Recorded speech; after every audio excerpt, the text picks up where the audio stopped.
কচুয়া ধামে এসেছি আজকের, তো খুব ভালো একটা এক্সপিরিয়েন্স হলো। তুমি যদি আজকে বর আমাকে নিয়ে যাচ্ছে আমার অনেক দিনের একটা ইচ্ছা বলতে পারো, আর অনেক দিনের একটা স্বপ্নও বলতে পারো, বাবা লোকনাথের মন্দিরে যাওয়া। সেখানেই বর আজকে আমাকে নিয়ে যাচ্ছে। মন্দিরের সামনে রাখা যায় বলছো তো? যেহেতু আমরা অনেকটা দূর থেকে এসেছিলাম, অনেকটা রাস্তা বসিরহাট মালঞ্চ ক্রস করার পরে অনেকটা রাস্তা আসার পরে কিন্তু আমাদের একটু রাস্তা চিনতে প্রবলেমই হচ্ছিলো। ওই রাস্তা সেই রাস্তা বলছিল।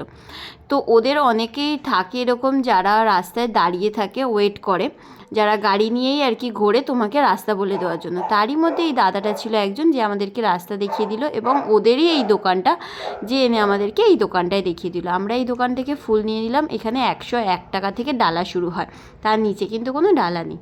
আর এই হচ্ছে আমরা এখন মন্দিরের ভিতরে প্রবেশ করছি। এইটা হচ্ছে মন্দিরের ভিতরের এন্ট্রান্স। এখানে তুমি বাইরে পার্কিংয়ের জায়গা পেয়ে যাবে, আলাদা করে গাড়ি রাখার জায়গা রয়েছে।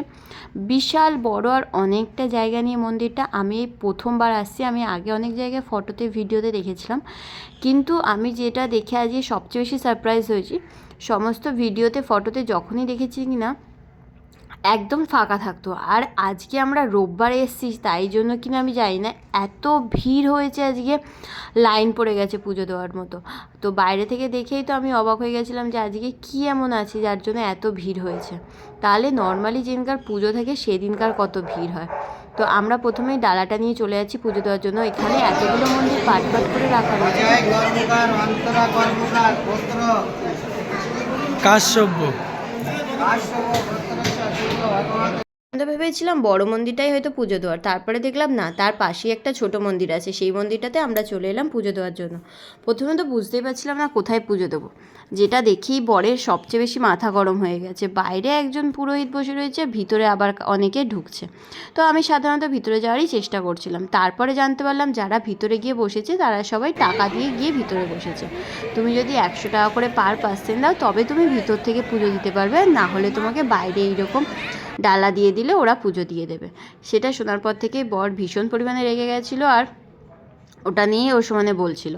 তারপরে যাই হোক আমি ভালো করে পুজোটা দিয়ে বাবা লোকনাথের কাছ থেকে ঘুরে চলে এলাম প্রদীপ ধরানোর জন্য।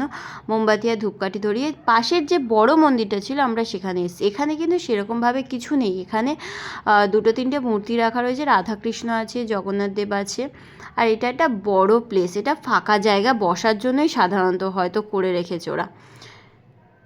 এইটাও হচ্ছে উপরের জায়গাটা, যেটা ঢুকতেই যে বড় মন্দিরটা সেইটা। আর এই যে দূরে যে ঘরটা দেখতে পাচ্ছ, আমি পরে দেখতে পেলাম এইখানে হচ্ছে খাওয়াচ্ছে, প্রসাদ বিতরণ হচ্ছে। এটা হচ্ছে ভিভিআইপি দের লাইন। অন্নপ্রাশন হয়েছে সেইটা দেখো, এই যে পুষ্পিতার অন্নপ্রাশন হয়েছে। ও আচ্ছা, দাঁড়াও।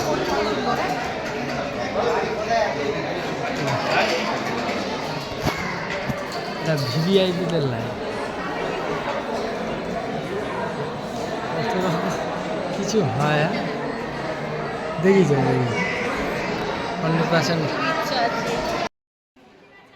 অন্য যে কোনো তীর্থস্থানে যেমন হচ্ছে ঠাকুরের মন্দিরের বাইরে সমস্ত রকমের স্টল বসে থাকে, এখানেও পিছন দিকটাতে এই রকম ধরনের স্টল দোকান পুরো ভর্তি ছিল। আমি না সত্যি কোনোদিন আগে আসিনি বলে জানি না যে এই জায়গাটাও এইরকমভাবে প্রসিদ্ধ বা এইরকম এত লোকজনের ভিড় হয়। আমি ভাবতাম, কারণ আমি এর আগে যখন কচুয়াতে গেছিলাম একদমই ফাঁকা ছিল, এত ভিড় ছিল না।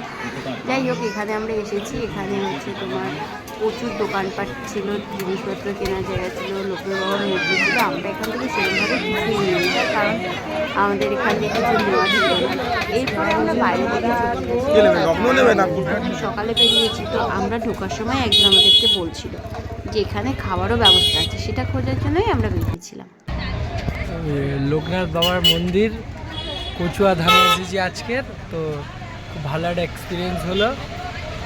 তুমি যদি মন্দিরের পুরো টোটাল মানে যেখানে ঠাকুরটা আছে তার সামনে গিয়ে পুজো দিতে চাও তাহলে তোমাকে 100 টাকা দিতে হবে।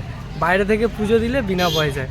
প্রথমে ভেবেছিলাম হয়তো 100 টাকাটা নিয়ে খিচুড়ি খাওয়ানো হয়, তারপর দেখলাম না, 100 টাকাটা পুরো ব্যবসা, আর বাকি আবার খিচুড়ির জন্য আবার আলাদা টাকা দিতে হয়, তবে খিচুড়ি খাওয়ানো যায়।